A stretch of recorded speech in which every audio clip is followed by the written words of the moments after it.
Is there anything you wish people knew about you? Have many things to share with the world, which is not only about boxing. Sure. And if you ask me what I did in my past before boxing, I would say like I had 1,000 different life, and really it's the case because I had to learn how to live by myself very young. Like I had good and very intense experience. I don't like to say bad because at the end of the day, those experiences made the person that I am now, and I am happy of the person that I am now. So I would say like I had very intense moment, which many people would say, wow, that was tough and traumatizing. I would say just making the person that I am, and I learned a lot from that. So I think I have many things many experience, many things that I could share with people, and if people wants to know, I'm here. Hello and welcome to yet another episode of Heads and Tails. But this time you're not prepared for a tale unlike any other. Today we are joined by one of the deadliest women I've ever met in my life, Souris Manfredi. As we speak, she is ready to roll for her MMA debut tonight.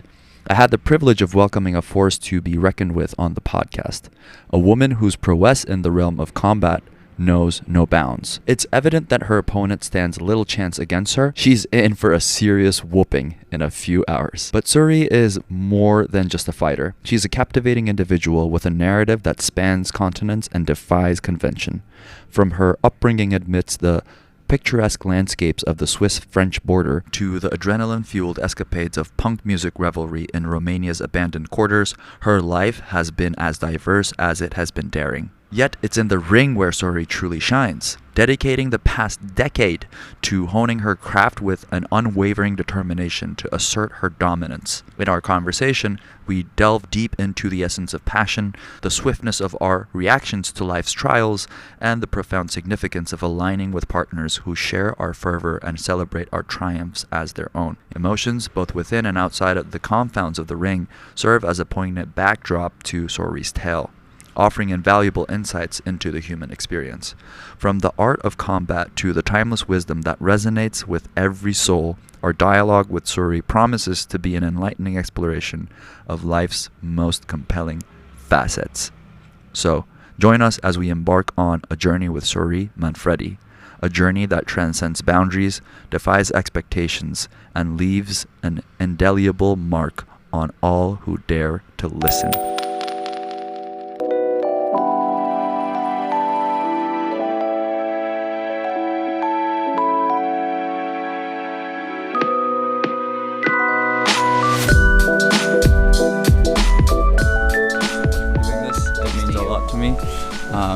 So first, the one thing that I'm curious about you, especially, is what's that moment?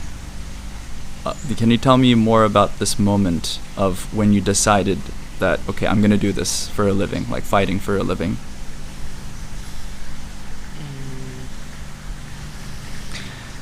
Wow, it's a complicated question, but I'm going to try. Yeah, it's a heavy one.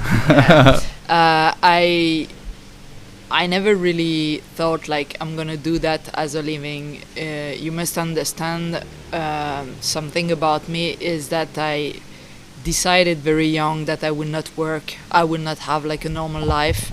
I mean, I've been working maybe 3.5 years in my life, like legally. And from that moment I knew like, okay, working like normally is not for me. So in this time of my life, I was traveling all over the world, and when I started to train, then I discovered MMA, Muay Thai, whatever, and then I 100% invest myself on it. But it's just, to me, the meaning of life is not making money or working, is just trying to achieve what you can in the more beautiful way possible. And because I've totally fall in love with fighting and martial art, let's say so, it was clear like it would be my way. Then eventually it turns like that would be my work. But at first it was not like a clear decision like, oh, now I'm gonna make a living out of it. It was just like this is my path, so I'm gonna work on it, and we will see. What did you find in martial arts and fighting that you couldn't find in this 3.5 years of working, for the man or the machine or whatever people like to call I it? just working. Nobody likes to work from 7 to 5. I mean, let's say 98% of the world population doesn't like it. So, yeah. Well, whatever the job, that wasn't for me. This wasn't for me. But it just, when I started to train, I realized fighting, like martial art, are made for me, because in somehow I realized myself into training and into fighting as a human being. So it was clear, like, yeah, I will do that. I'm gonna do it until I found my true self, if I can say so. I think what you mentioned earlier about the point is not to make money, or the point is not status, or the point is not the trivial things in life. I think martial arts has a way of showing you that in a different way, to like achieve things in a beautiful manner. Yeah, definitely. But I mean, martial art, but it can be something else. It's just I love that, so that's why I step into it. But I mean, if I was passionate about something else, dance, whatever else, I would do the same in the same way that I'm doing martial art. Passionately. Yeah, passionately, but also like not in a purpose of making money, and just in a purpose to realize myself. I got you. So then tell me about a little bit about the background for you. Like, were you a brawler growing up? Did you get into a lot of fights? As a kid, no. I mean, I always fought with my brother, and I was doing judo as well, so it kind of canalized. Can I say it? Canalized? Yeah, canalized myself in somehow. But then, as a growing up or as a teenage, it was my dream to do like boxing or something like this. But few reasons made it impossible. So yeah, I was more the aggressor than the bull one. I don't know. I was kind of, I don't like to say violent, because I wasn't like a violent person, but I think I was offended by many things in this world or many people, and I was always the person that react from the offend. So I was not just shutting up and, whatever would offend me, I would react. So yeah.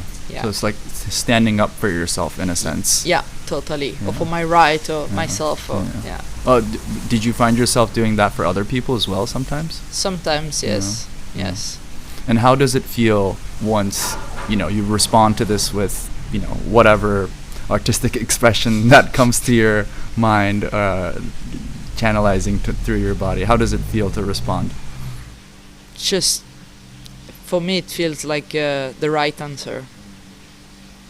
And from the aftermath, or like the outcome, were there any times that you weren't, fulfilled or happy with the outcome from your response? I don't know. What was made, right? You can't change the past. So True. I mean, of course you could look at it and thought, yeah, blah blah blah, but that's just a waste of energy, right? Or True. That's good. I'm just trying to understand from like an opposite perspective. My way of dealing with it is I'm patient until I'm not patient anymore, and then there's more destructive things that I'm not really happy about at the end. It's like, oh no, I really didn't want to do that, but in the moment you kind of lose yourself and you're like, like war. Mm-hmm.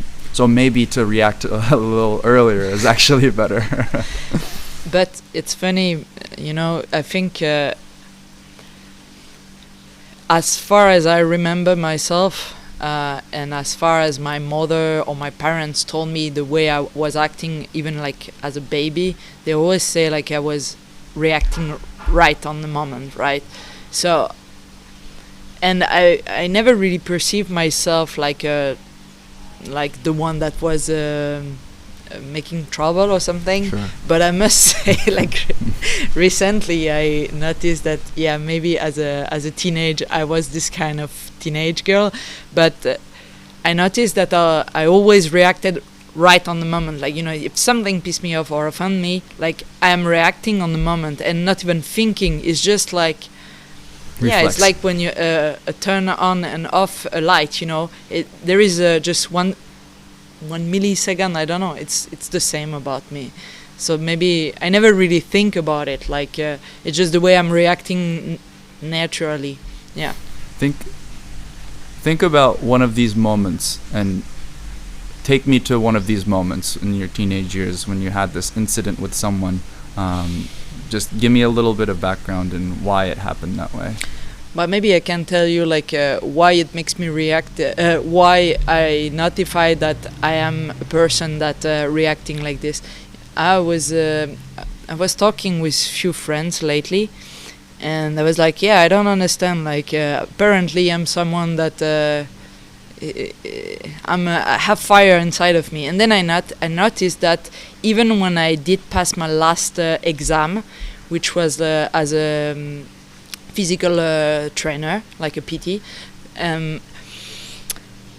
like the teacher really unrespected me. At least that's what I felt like, and I was around 18 years old, and we were in a class, and I was supposed to do like a powerlifting test, Okay. and he said something really wrong to me, and I directly answer him like, hey, how about we go both outside, we forget our position, and I fuck you up.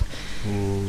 And then I was like, I was thinking about that moment, and I thought, okay, even for my exam, it could have make me lose the exam Sure. because of this reaction. I don't even think about that, it's just I feel unrespect, and then I'm reacting, maybe overreacting.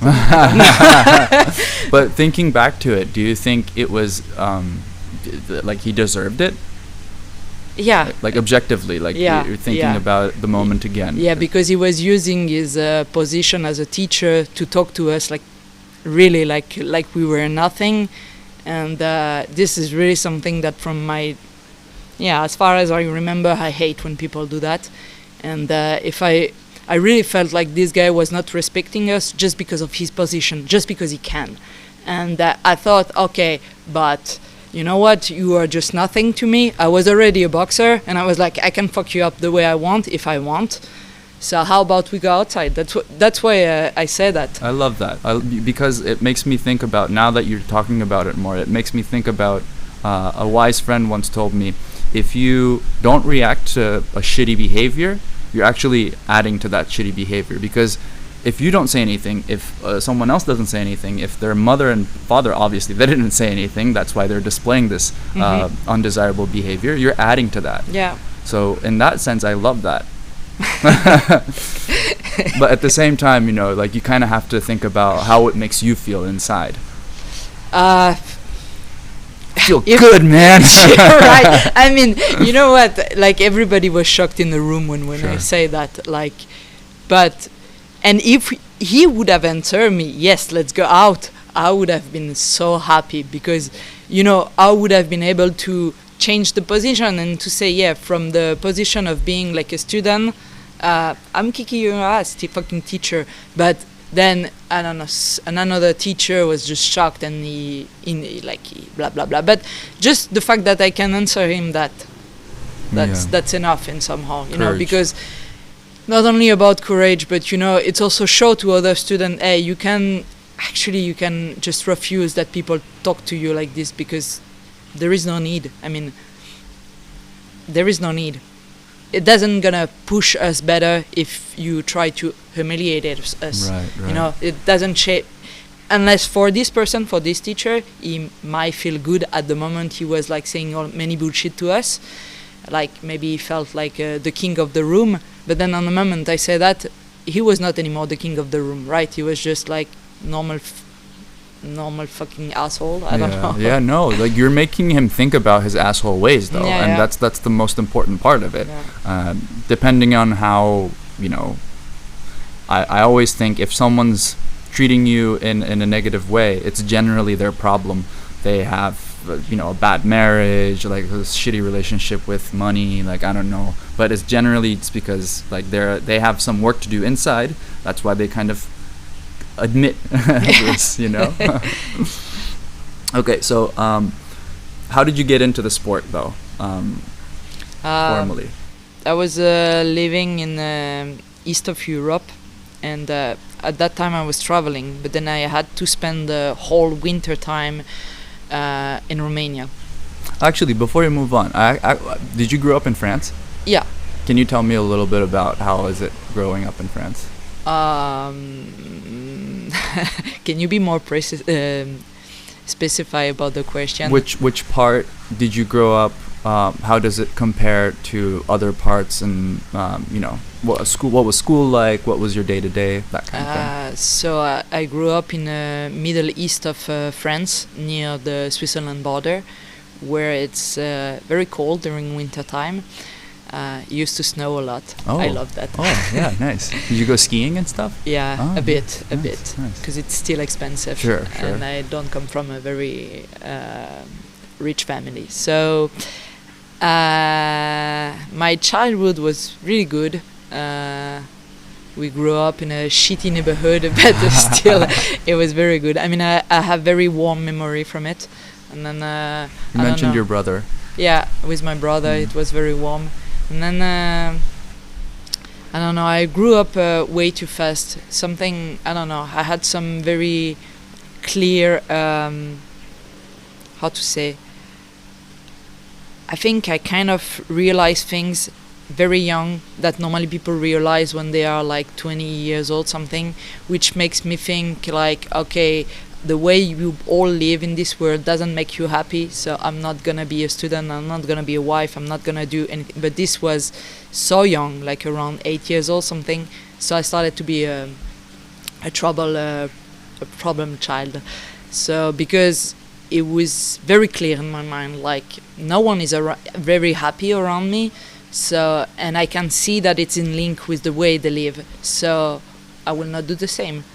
But okay, when you have 20 years old, then you can change. But when you are so young, adults are there to force you to follow a way, right? Otherwise, you have to make it by yourself or your own. But nobody let you do that. But I was a child that was always forcing my way. So, I mean... what do you think factored into that, you finding out these things? Because generally, childhood is slower compared to adulthood. As you grow up, time seems to at least go faster and faster. It seems like you've had that click when at a very early age. Do you think it's the neighborhood, your parents, or no, because my brother had those click, but very later, not my age. I don't know. I think I was, and I'm still. How to say? I'm an emotion. I think I have a huge emotional IQ, if I can say so. Like I really feel things around me, feel people, and analyze with my emotion more than with my intellect, and somehow. And I think now with time I've been learning how to deal with that. But maybe as a child it was just brutal, And yeah. No, that's a great answer, because emotionally intelligent people generally want to help others, and the way you were helping others was in a more sort of, okay, snap back, like this is reality, like please come back to your senses. But I can relate to that. Having more intelligence in your emotional side makes you a giver, actually. So I think at an early age you don't really know what to do with that giving, so you just give people beatings. That's one way. Yeah. Now we can go back to Romania. Well, so I was in Romania waiting for the winter, and I was like, I really want to understand the culture, the people, like to learn a bit of the language. Then I thought, okay, I'm here for a few months. What is the thing that I always wanted to do in my life? And then, bing, of course, boxing, martial arts, something. So I Googled like martial art on internet, and then I found this MMA class. I was out of shape at that time. You must understand. I was doing a lot of party. I was traveling through the world, blah blah blah. And then I did the first class, and from the first class I knew. I said, okay, I don't know what I'm gonna do with this, but I want to do that all my life. Nice. Here I am. Yeah, nice. How long was that ago? 9 years ago. Something. 9 years ago. Yeah. Wow, that's very. I mean, it's like it hasn't been much. No. Damn. Okay. Who's your biggest inspiration? In sport? Uh-huh. I don't know. It came way after. I mean, I did not grow up with watching any sport on TV. So I never idolized someone really much. It's just a feeling like. And when I was seeing and when I saw on TV some fight, I was like, I'd like to do that. I'd like to try. I'd like to train. But later on, when I started to check who made the history of the sport, there is few women and few guys that I really like. Back in the days, I like what's her name? I'm bad with names too. Oh gosh. I really like her, but you need a phone? You can Google it. Yeah, she used to fight in kickboxing, Muay Thai, and then after in boxing, and she has no defeat actually. Oh. The only defeat she has is against a man in Muay Thai. She used to play in a movie, $1 Million Baby. She's the black woman. She's the one that she's the mean one. Okay. Hold on. I think we're really close. $1 million maybe here. Browse through the actors. Yeah, thank you. Oh no. Shit. Right. Forward. Lucia Rishker. Yeah, okay. That woman is very inspiring. I mean, when she steps into the ring, you can see like she's there to smash, to destroy. And she has she's actually a fighter, Lucia Rishker. Oh, No, I mean, okay. I'm not saying from the movie. She is playing in the movie the mean one, but she's a real fighter. She used to, not anymore, but she used to fight like in kickboxing, Muay Thai, and boxing, and she's undefeated. The only fight she lost is against a man. It was supposed to be like how you call that? It's not really fight. I mean, it's a fight, but more like spectacle. Yeah, it's more like for the show, Like fight circus style. No. More like exhibition fight. Exhibition It was supposed to be an exhibition fight, no KO. But the guy, she went like on him, and then he answered, and he low kicked her like in a way that she couldn't continue. But so this woman, as well. I mean, who never watched Mike Tyson like that? I mean, this man was very impressive. Legend. Yeah. The secret sauce. Yeah. But now there is one man that I look up, but it's also about history, is Francis Ngannou. I mean, I'm not especially a big fanatic of the style of him, but his entire life story, what he's been achieving as a fighter, this is unbelievable. He was, his story. He's the one who fought Tyson Fury recently. Yes? Yeah, exactly, that man. But the fact that he was in Africa, and then he went to he go to Europe by swimming. Then he was nothing. He was a fucking homeless person in France, and then he started to train. And then he went to UFC when the heavyweight champion, and then because he wasn't happy with the pay of UFC, decided that he will run away from UFC. Now he's in PFL, but then he made just his first pro boxing fight, and then. Okay, it's a loss on the official result, but everybody saw the fight, and it's a fucking win. Yeah, it is a win. Yeah, so, I mean, this man is very inspiring, and not only as a boxer, but just the way that he kept doing what he believed and his dream and what he felt. I found him like, wow, that's someone that I look up, but most of it that inspired me. Like, if I, but I invite you to check more about his life, I because will. it's wow, it is something. I will. Yeah. Maybe I'll even read some sort of they write their biographies. Maybe he's not at that point yet, but no, not yet. But okay. I mean, you can find many interview, many Sure. podcasts with him. Sure. So it's inspiring. Cool. What does it mean to you to be a fighter? Just to be the person that I am. Just like freely expressing yourself?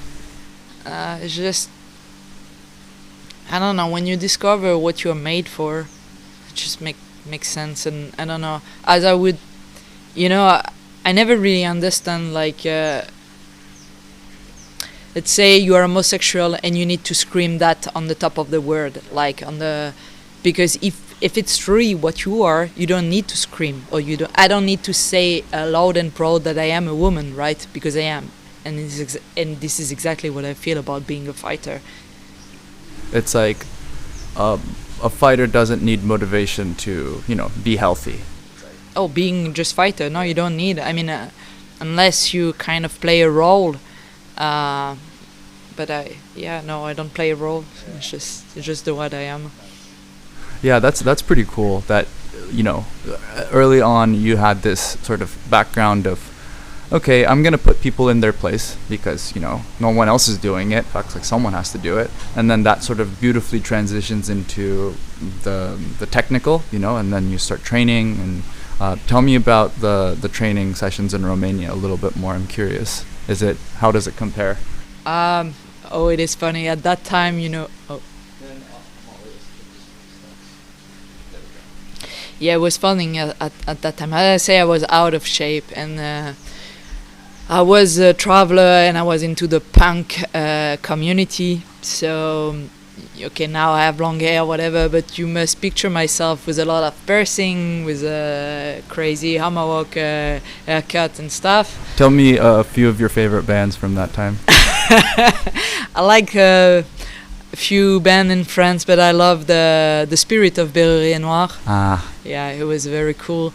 I don't know, I like Incur Terrestrial from England. You know that? Yeah, the Terrestrials, yeah, of Oh. course, yeah. I was not expecting that. I have a friend who lived 20 years of his life in England. He was like 20 years old when he was Turkish. He went to England, and he was just all about punk. Like for the first 10 years of his life in England, he was just like living in squatting houses, like listening to. So that was my life. Nice. Nice. For all the time I was in Europe, I was squatting, but from a very young age. Sweet. Well, so, and at that time, I mean, Romania, okay, I think the end of the communist dictator was 1988. You mean the Soviet? In Romania, yeah, the communist dictator, like Ceausescu went, okay. like the dictator was, and it was 88. So you must imagine like in Romania, they were all working because it was communist, like extreme communism. It's not like you had money, but you had nothing to buy so much because the importation was not allowed. Exportation a little bit. So people was telling me like, you go to the shop, but you have ticket to buy things just in link with how many people you are in the house. You cannot buy as much as you want. You cannot pick up like all the clothes you want, all the color. So I was in like almost 10 years ago. You need to imagine like Romania was not like the Romanian people were not like European people, most of it. So seeing women like me was not what they did. Right? No, I mean they did. I mean they saw women like me like 10 years ago, but not so many. So, well, it was interesting, like very challenging in many ways, So I think for a while I was the only woman in the gym, and after it was I changed gym. The first gym I was the only woman. Then I changed gym in Romania, and it was better, really more open-minded. But the first gym was kind of challenging. Well, I think from East Europe onwards, the world starts to become a little bit more patriarchal in a way, because Eastern cultures is all about, there's the father, and there's and religious there's the as rest. well Exactly. is a bit stronger. Yeah, definitely. But no, it's actually the training was good. The second gym where I was good. Like the trainer was good, and I like because it teach me a lot of discipline. I like that. For example, we were not allowed to talk unless you raise your hand and ask the question directly to the teacher. Otherwise, you were not allowed to talk. No music. It was just only working, and I like that. And then when I went back to France after that, it was different atmosphere. And at first, I was like, "Oh, we are allowed to talk! Wow!" This is new. But I understand why they make it like this in Romania. I mean, in the gym, because you focus better if no one is talking shit around you. I mean, you only work, and you have 1 hour and a half or 2 hours to work. Let's not waste any minutes. We want to focus all the time. Yeah, hey, how old are you? Where do you come from? Nobody cares. You are there to train, not to Socialize. No, socialize is for bar. Exactly. Not for training. Exactly. Yeah, there's the way I was reading on Muay Thai gyms in Thailand, and there's like 3 separate sort of styles. There's the ones where it's kind of like for farangs, like they come in and it's more for like exercise / socializing. It's more of a bar Muay Thai thing. There's the other ones where it's a little bit more serious, people who want to like combat and train, and there's the ones that only Thai people sort of train. And sometimes when they see the farang worthy, they kind of train with them. And I think, I don't know, you know better. Yeah, I mean, I never been in a third one, but because until now I've been training with Charlton, and but Charlton has this way of this discipline as well. This is also why I liked it. I mean, sometimes we talk, but it's all in link with the training, No one will ask you while during a sparring, hey, where do you come from? Out of nowhere, and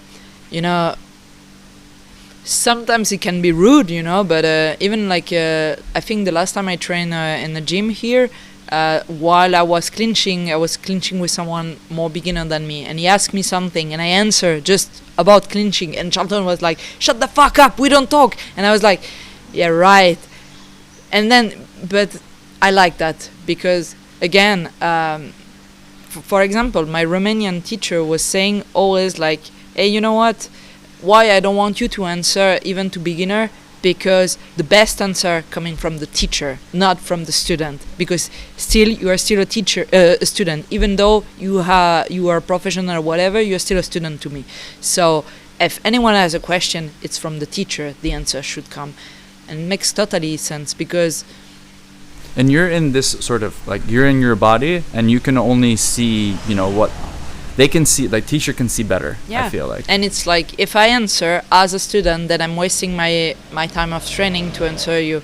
I mean, sometimes I tend to forget it, just because I want to be nice. But then, his reaction when he was doing this, it kind of make me, remember that, Souris, you're still a student, don't waste your time. I mean, if the person has a question, there is a teacher, which I'm not.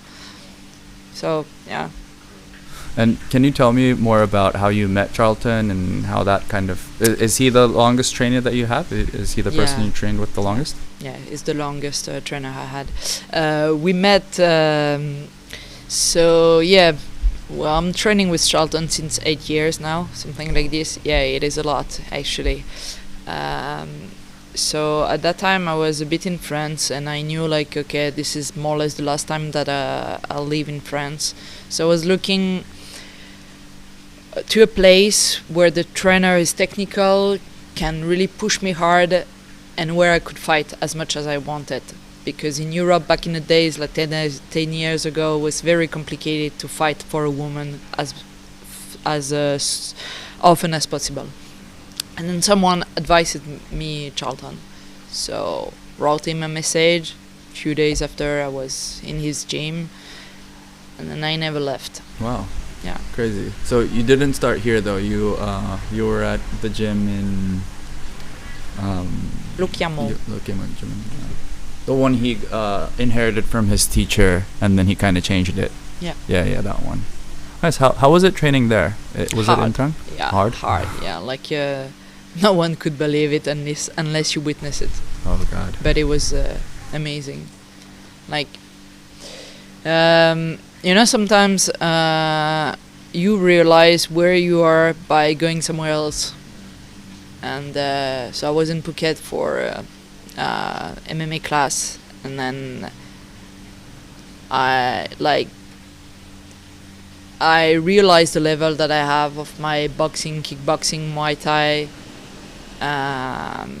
Who made that level? And he is the one that made that level. Yeah. So yeah. In Turkish we have this sort of proverb. You understand the value of something once it's gone. We had the same. Yeah. I mean, it's not gone, but it's just sometimes take a break from it. Like, being far makes you see different perspective, different things. So yeah, that's good. Yeah. Absolutely. So this question's a little bit maybe personal. I don't know if you perceive it personal, but do you make a living out of boxing? Yeah. Yeah? Yeah. So tell me more about if it's worth it or not. No. It's not, right? No, but again, I mean, as I said, first, that was not my idea. Now, I mean, because it's my full time, and I could do something else to make money, but I don't have time, don't have energy, so I have to find a way to make more money with the boxing. But this include my performance. So lately, I was in a I don't know, I was in a bad moment, and you could see that from my way of fighting, my result. So of course, sponsors just go away. I'm fighting less because I'm transitioning to MMA. So it's a little bit harder, but in a way, it's kind of, when I'm talking to myself, there is always two way of perceiving things, like the victim way, or the, I don't want to say the warrior one because it's not true, just the responsible one, the responsible one says to talk to me and say, hey, look, you did shit lately. Of course, things are harder, but now you want to make a better living. You put your finger out of your ass and work harder and make better fight. This is the only option you got, or you stop, or you quit fighting. And though I prefer this way of talking to myself than so it just give me more motivation. It's just like there is no other option actually, and I like that because this is also how I work. With I don't know, I need the hard way in somehow. So it's hard when you know you have only one option. It's to work fucking hard. Exactly. So yeah. That's generally what all these because I do a lot of research on core human motivations, what gets people up in the morning, and it's generally boredom. Mm-hmm. When you're bored to death, they did this experiment where they put a bunch of students in a room, in an empty room, and they said you could either do nothing or you can electrocute yourself, and 62% of the students electrocuted themselves. Some of them did more than once actually, and the ones the last 30%, they said that they thought about it. Yeah, of course. So you consider it it's boredom, if you don't have literally anything else to do, if you reaffirm in your mind that this is what I need to do because I want this outcome, well, you got to do the fucking work. Yeah, sure, that makes sense. Yeah. That makes 100% sense. Yeah. So more technical stuff then. Is there what's the most effective finalization in I know you're a striker, but from what's the most efficient way to knock someone out? There is many way actually. It's also, I mean, okay, I know what are my weakness and my strongest skill, but but it's also the opponent is not always offering you the same spot, you know, like you don't. Sometimes, I don't know, the guard is a little bit too down, so you find a way. Sometimes it's about how you fatigue the person. Sometimes it's about the way the person blocks. Sometimes it would be the clinch. You make the person tired, then clinch, then it's opening. You know, it's really. I mean, of course, you have to work on your big things, right? If it's low kick, then of course you need to work on that. But again, fight is not always the way you want it. So yeah, you have to work with what the person is offering to you. Yeah. So the answer to that is depends. Depends. Yeah. Nice. Do you have a favorite strike or like a submission? No, I don't mind. I love the clinch though, because I know I'm very powerful. But it's just, I love all the aspect. Yeah, I really love all the aspect. And we're back. And action! Action! Do you fight better when you're aggressive? Yeah. Yeah? I do. Oh.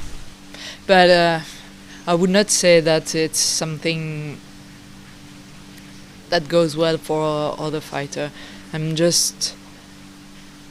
You know, we all have our different reason why we like to fight, right? I mean, being a fighter and let's say we don't have the same reason why we fight, okay?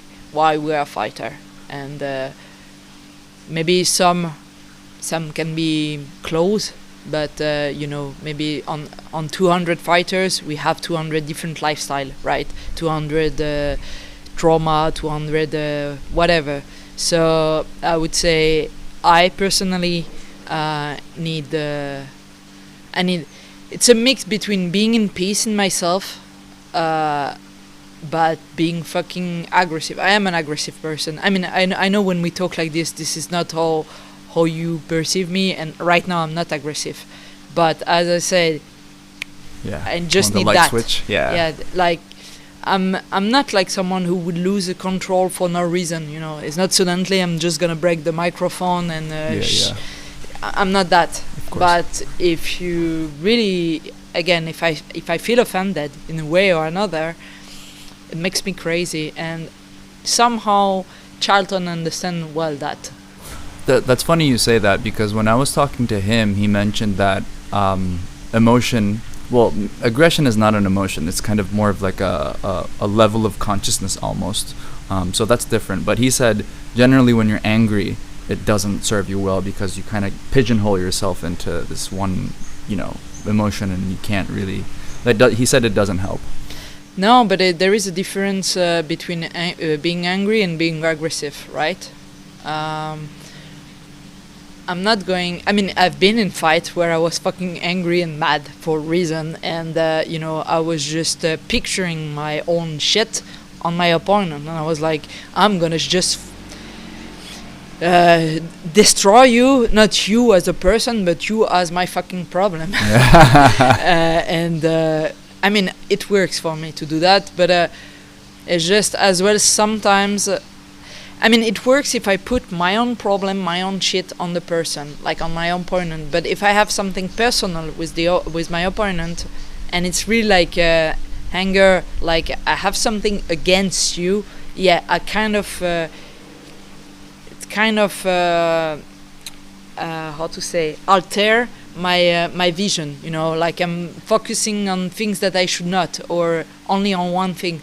But if I see my opponent not anymore as my opponent, not like Sandra or Julia or whatever, but you are not anymore a person, you are my problem in my life, and I have to solve it, and the only way to solve it is to fucking smash you. That's what I need. I see. So it's very different than just being angry for being angry, or just getting carried away in emotion. It's actually utilizing that to, you know, change the way that you think in the moment about you know, your problem. Yeah. How messed up is your body? it is not. I mean, No? today, yes, it is, Yeah. but otherwise, no. No, actually, I don't know. I think thanks to my parents, they give me a very strong body. I mean, I don't really have like a deep, strong injury from the past. I mean, I got few things, but it's to me not a big deal. And I'm taking very care of my body. And as well, I don't know, I just don't relate the pain as many people. I don't know, I think there is a connection with, like, something that we could explain like physically, but there is something in the connection with the pain that I don't feel that much. I mean, I feel the pain, but not like most of the You don't react to the pain. You just react to no, assholes. many time I just don't care. It's just like, yeah, okay, I know it. I take it as an information, but that's it. Okay, got you.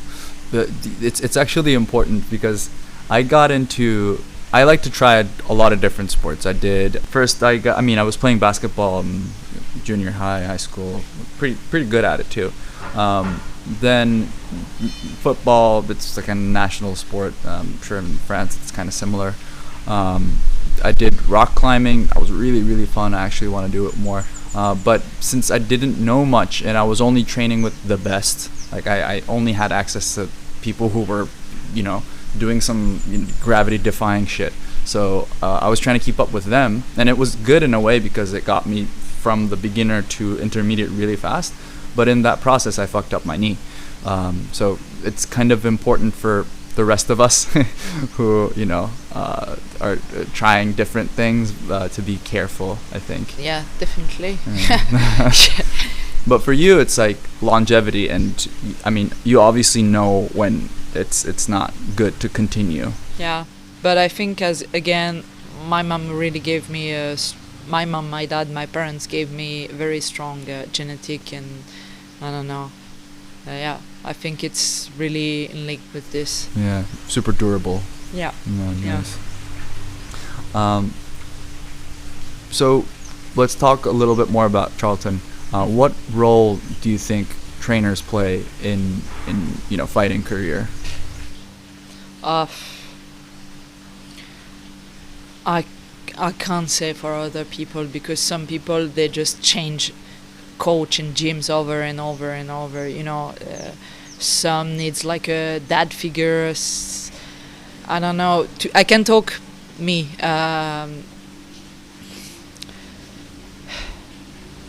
I have this very long relationship with Charlton, as a coach. He's not my man. 8 years, which is a lot. And for 8 years, I can say we've been even living together for at least 2 years. We are a complicated person and very intense person. We are very similar in somehow. I think he also very well react like this when he feel. Oh yeah. I heard some stories. So we are both like intense, and we are both like fire energy. So sometimes it makes like huge. Are you fire sign? No, I don't know. You don't know your sign? No. Really? Fire? No, I mean, when was your birthday? I'm Gemini. Oh, you're Gemini. He is Gemini as well. Oh, he's Gemini as well. Yeah, we are. Okay. Way too similar. And he's a little bit older than me. I think 2 or 3 years. So I don't see him as a father. I don't need any fucking father very figure. egalitarian. Yeah. More like a brother. He makes fun by saying like I am his young brother. That's funny. So what I want to say is, again, I was like a few weeks away for training. And then what I realized, I always thought, okay, maybe one day we will end up a relationship of trainer. But I realized by being away that I need him in my career. Like, in a way or another, I need that man. Because we might be crazy sometimes together in a wrong way, but he's the only one actually who understands some stuff about me that I don't even fucking understand, and he know how to light my fire. at the right moment. Sometimes I would say he played too much with the fire and it gets out of control. Then it's a wildfire. Yeah, because it's a wildfire, and he's still an alchemist, a young alchemist, let's say so. But still, I don't know, he's a genius. I mean, in training...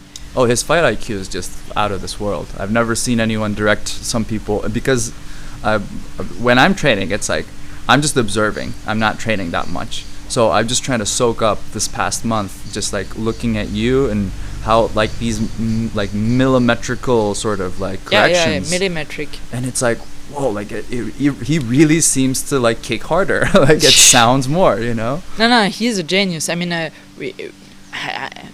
can't say any bad things about him, about training. Like, he's a fucking genius. He has a vision. I mean, but this is not the only thing that I'm looking for with him. Is what I realized during this time is just I need him in my side. Like, I don't know. It's just when he's on my side, I feel way fucking stronger. I feel more intelligent in somehow in my boxing. You know, he's like. He is my devil twins, let's say so, for my career, and I need him. Sometimes we play too much with the wildfire, and it's kind of complicated, but this is also the reason I'm good at it, because he makes me crazy in a way that, wow, I'm reaching good with him. So it's like controlled crazy. Not every time, but I'm still young. He's still young, and we are two fucked up persons. So, but in a good way. Yeah, know? beautifully. So beautifully fucked up. So he's that important. He doesn't have like, you know, I noticed like some dude in the gym or needs like a father figure that I'm saying, which is not my case.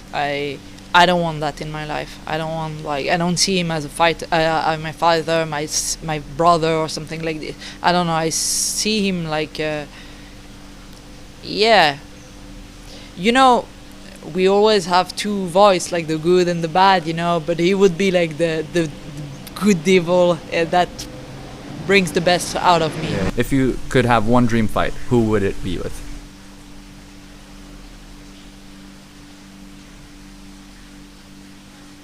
I'd like to fight Lucia Rischke when she was at the top. Yeah, that's definitely. Yeah, that's definitely. Really She's I love her a way of going to fight. So yeah, definitely. And her pick, I'd like to. And if I was a man, damn, I would love to fight. I mean, I'm not even close to that level, but I would like to fight Mike Tyson if I was a man, and if I was a heavyweight, blah blah blah blah blah. But yeah, of course, like the people that I look up, yeah, of course. Yeah, I see that a lot in Muay Thai. Almost, you know, some up and coming fighters like getting to fight with their inspiration, and it's kind of like a privilege for them to like step in a ring with them. Of course. And we spoke a little bit about this, but just to satisfy my curiosity, what would you be doing if you weren't fighting?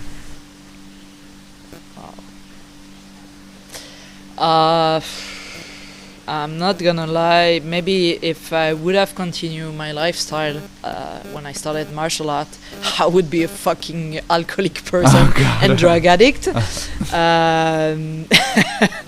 I would have continued to squat and just, you know, being surrounded by the same people. This is something that I'm telling sometimes, but in fact I don't believe I would have continued in this way. That would have been a possibility, but I don't know, I think I have this character that, yeah, you can put me in a box, but if I don't like the box, even if the wall are I would find a way or another to smash the wall and to do something else. So I don't know. I would have traveled and find something that I'm good at, and I don't know what. But you would not see me as a mother, as a worker. You know, even you have people pretty good taste in music. I hear you play some music sometime. I just, for some reason, when you're talking about it, I just imagined maybe you get into a promotion band, something like that. I don't know. I don't know.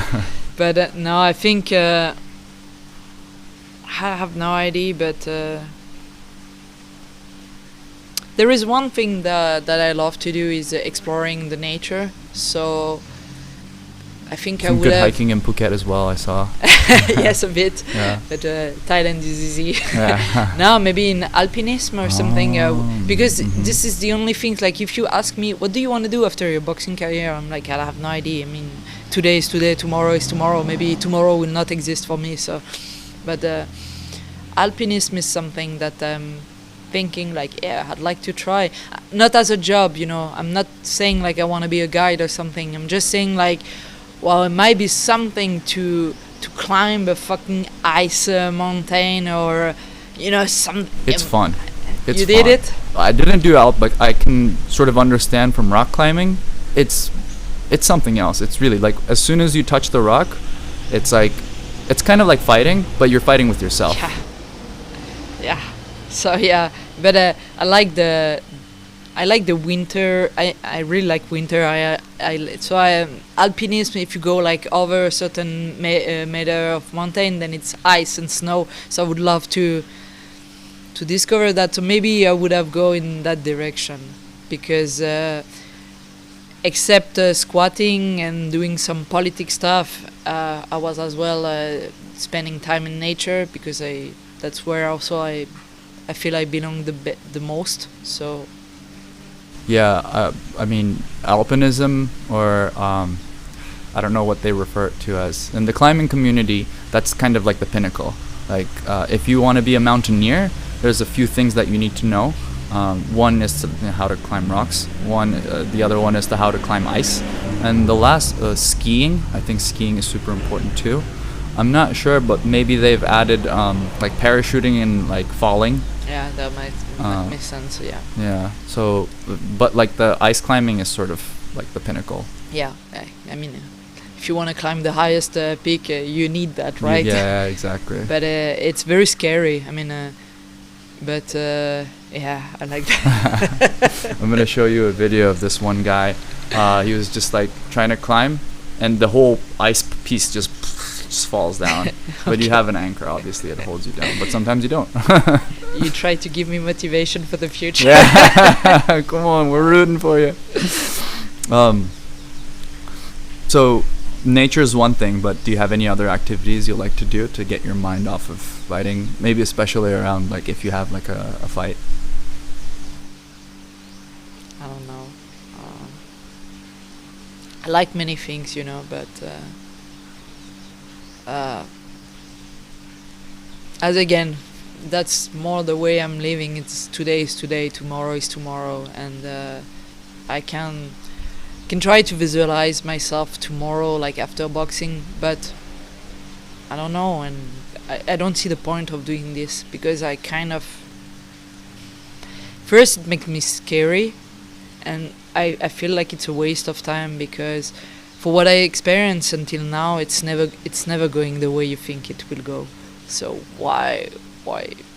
And it's not like yeah, I'm someone who is reacting better if I'm like near the edge, right? So it just seems too far. And yeah, again, I could die tomorrow or today, so I better focus on things that is now. Yeah, that that really you matter. love doing. Yeah, that I can control, that I can deal on it. 10 years, 5 years, Yeah. yeah, I don't know. You know, maybe my parents die, so I have to come back in France. You know, maybe something. We never know what's Sure. gonna happen. So, but yeah, except nature, I like to cook. But again, I will not be a chef into a fucking restaurant. Yeah. So Just no. imagine you like throwing the whole pot to the chef guy. Like, fuck off. Yeah. I mean, I don't think the atmosphere in the kitchen would fit to me. Oh no. I just hear a lot of putain. Yeah. From people. Is there anything you wish people knew about you? No. I mean, if you wish something about me, come to me. Open invitation. Yeah, no, definitely. I mean, have many things to share with the world, which is not only about boxing, and because if you ask me what I did in my past before boxing, I would say like I had 1,000 different life, and really it's the case, because I had to learn how to live by myself very young. Like I had good and very intense experience. I don't like to say bad, because at the end of the day, those experience made the person that I am now, and I am happy of the person that I am now. So I would say, like, I had very intense moment, which many people would say, wow, that was tough and traumatizing. I would say just making the person that I am, and I learned a lot from that. So I think I have many things many experience, many things that I could share with people, and if people wants to know, Yeah. I'm here. Okay, let's talk about the community a little bit.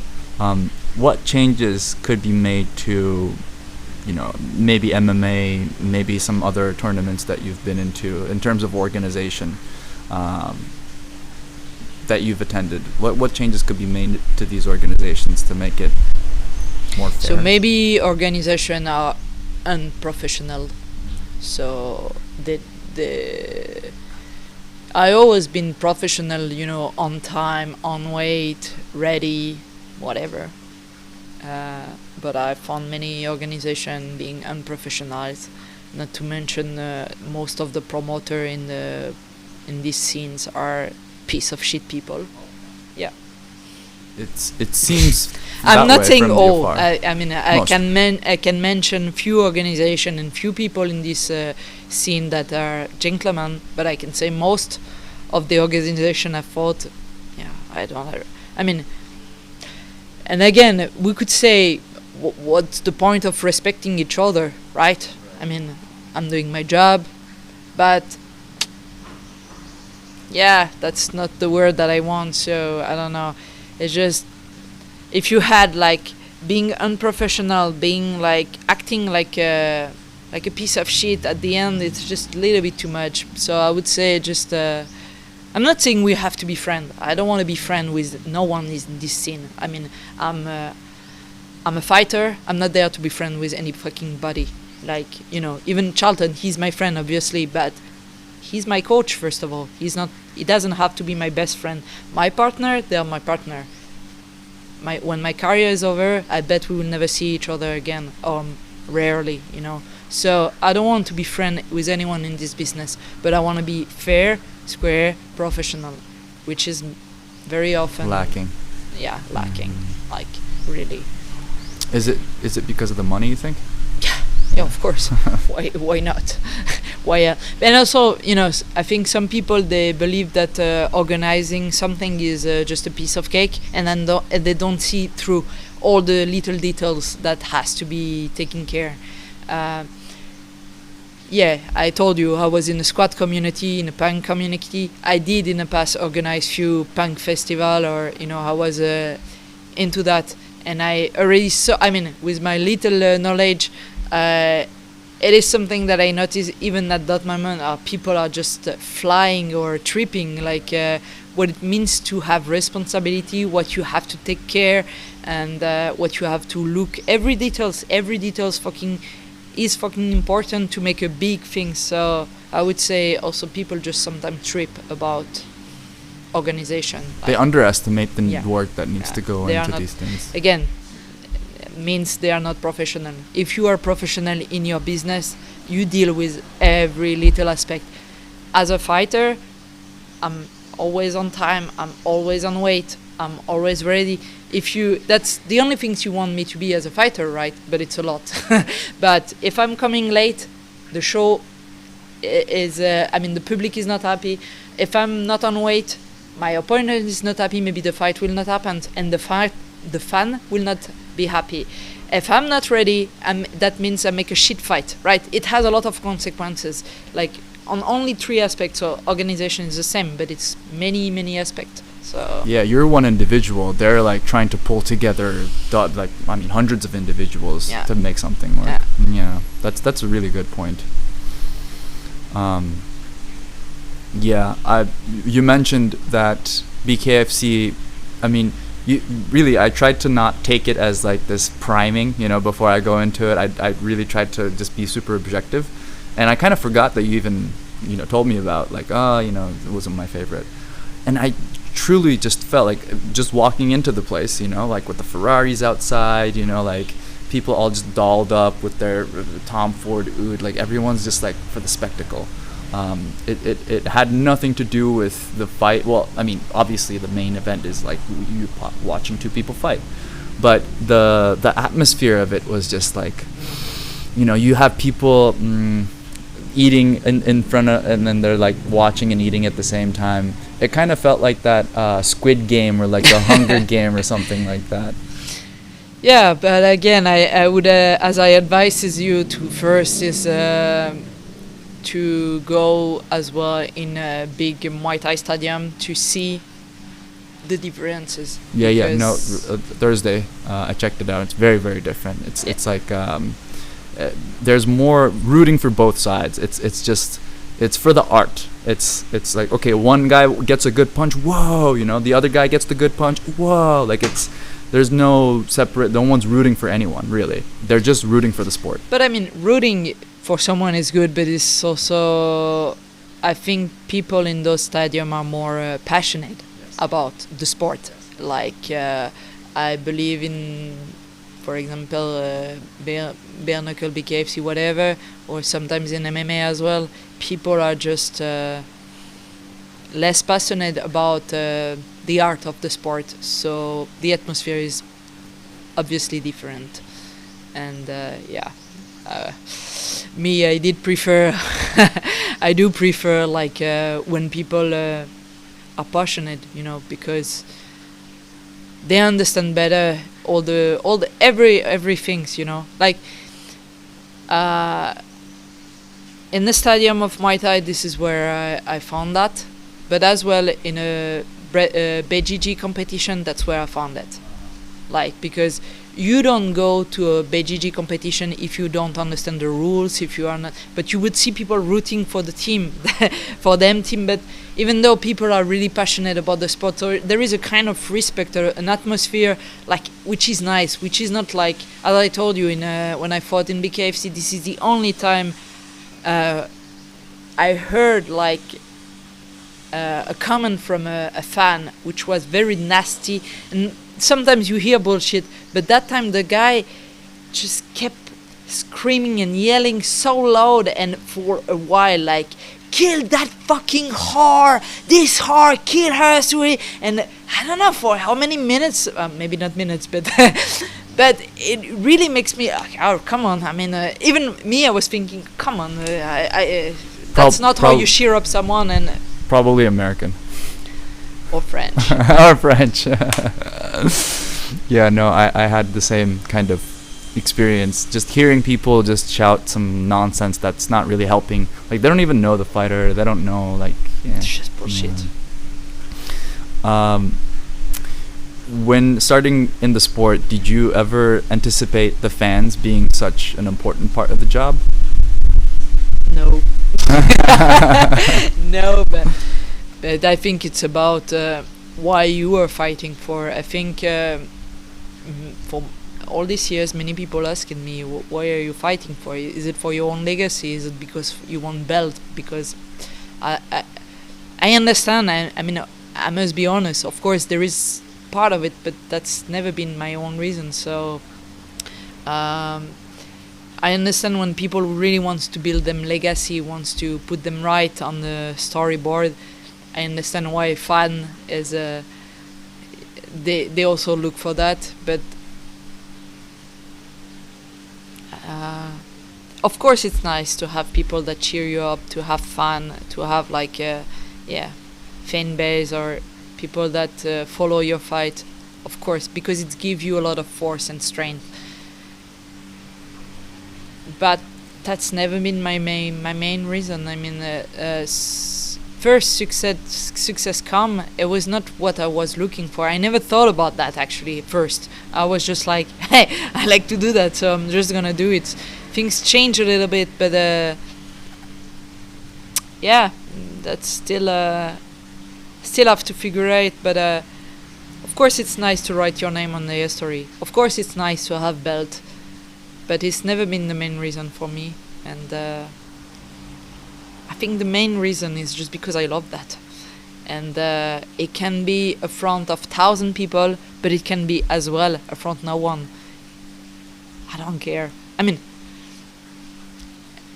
it's okay for me to fight to front no one or a few people. It's really super okay, because what is important for me is the fight in itself, not all the extra, those extra, the fan, the success, the belt, the trophy, the followers are just extra, right?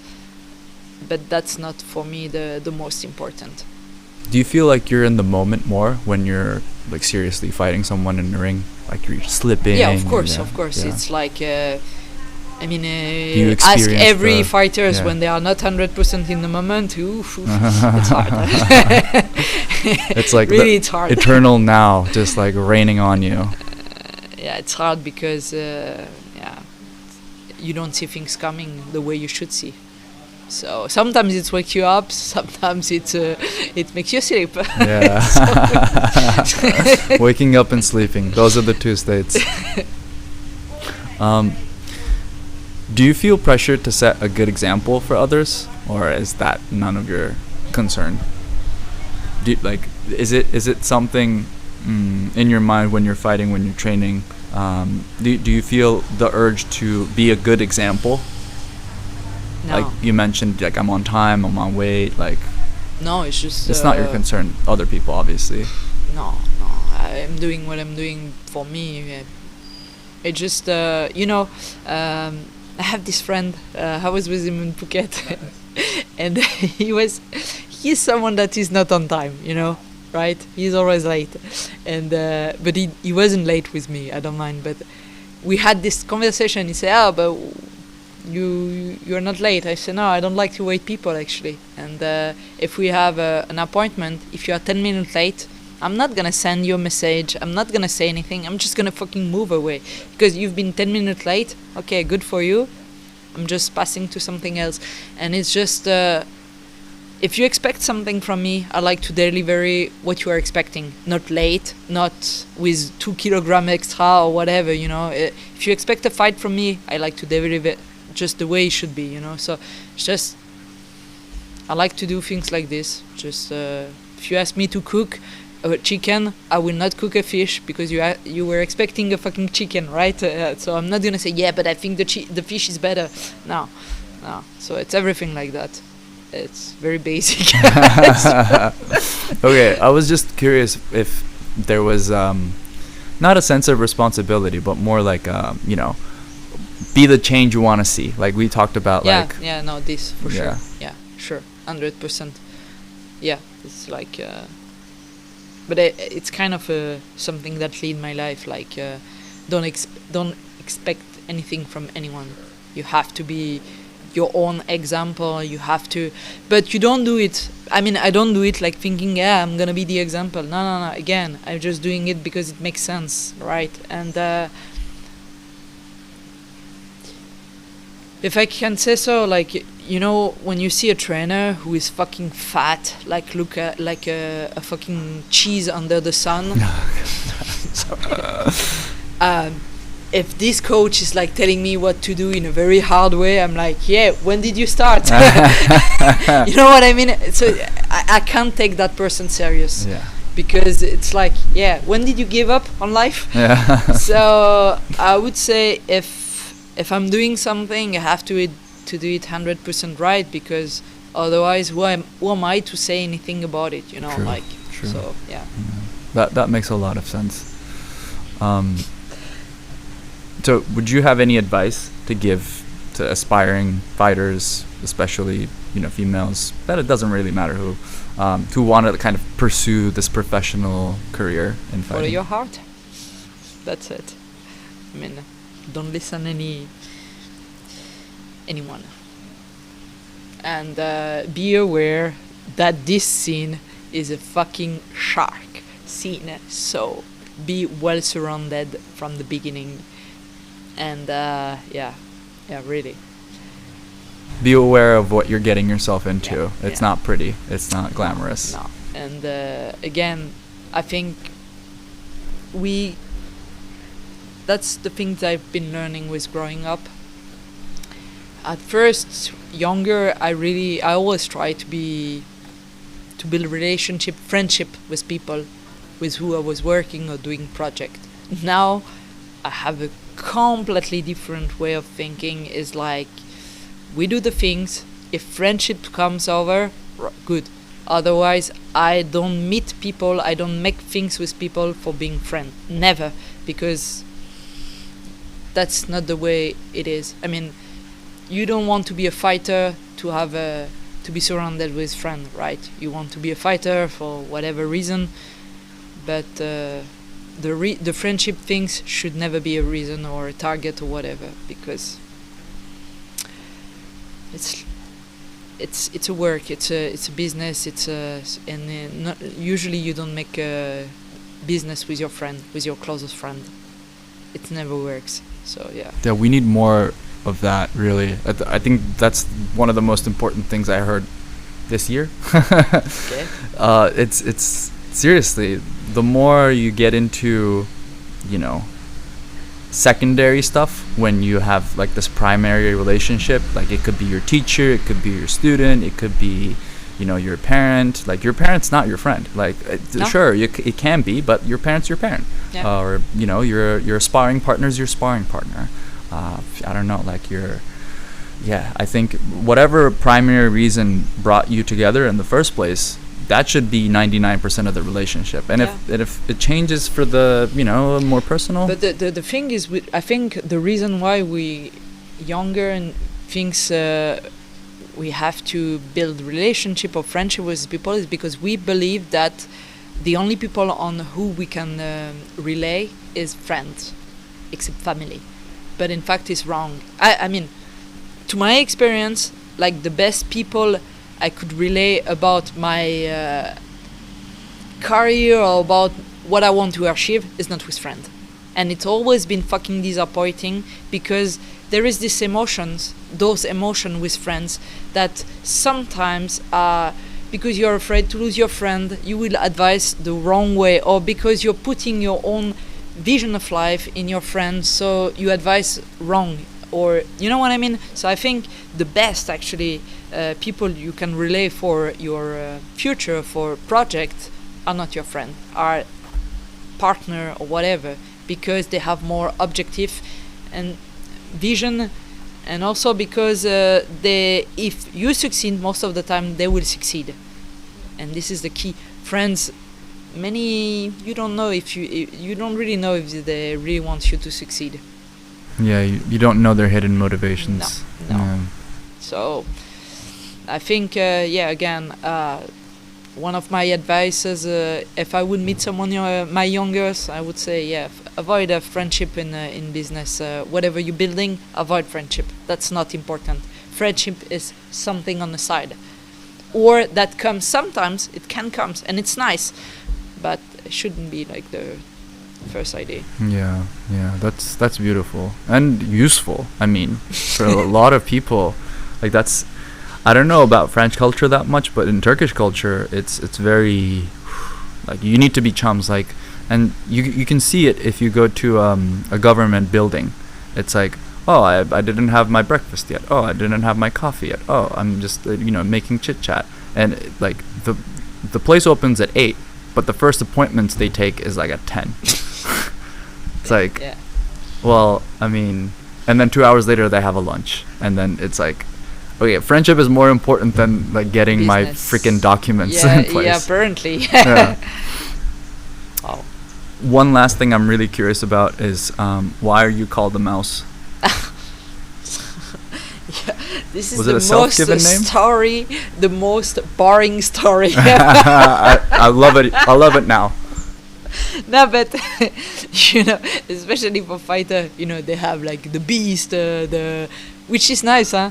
But no, Souris is just many years before. I mean, my real name is Morgan, but not so many people, except administration. Not so many people has been calling me Morgan. Even my mother, my parents, they call me Momo. So I was new in a town, and it has a party, and it was a costume party. And Halloween? No, whatever. Okay. The thematic of this party was S. So I went with the costume of Souris, means mouse, right? So I went with a mouse costume, and then from that day, people just didn't know my name, right? Because at that party, I was like, I'm Super Mouse.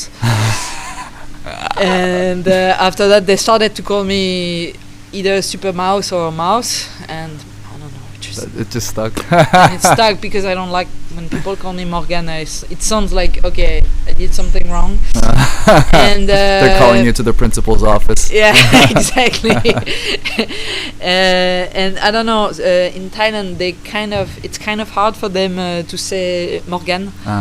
And they really destroy my name with organ or shit like this. So I say, okay, keep it Souris. It's fine. Yeah. No, I'm used to it. Yeah. That's So it's a boring story. No, that's actually, I had a lot of fun listening to it. The costume party. Was it in Thailand? No. No, it was A long time ago. Yeah, I see. 15 years ago, 20 years ago, something like this. What do you remember from the party, except the costumes? Oh, my costume was amazing. And that's the most important I spent bit. a lot of time with this costume. No, my costume. No, I was introducing to a new world at this party. It was great. Nice. Yeah. Nice. Beautiful. Well, that's a good note to end on. If you don't have anything else to, add. Good. Okay. Thank you. Thank you so very much, everybody. See you on the next one.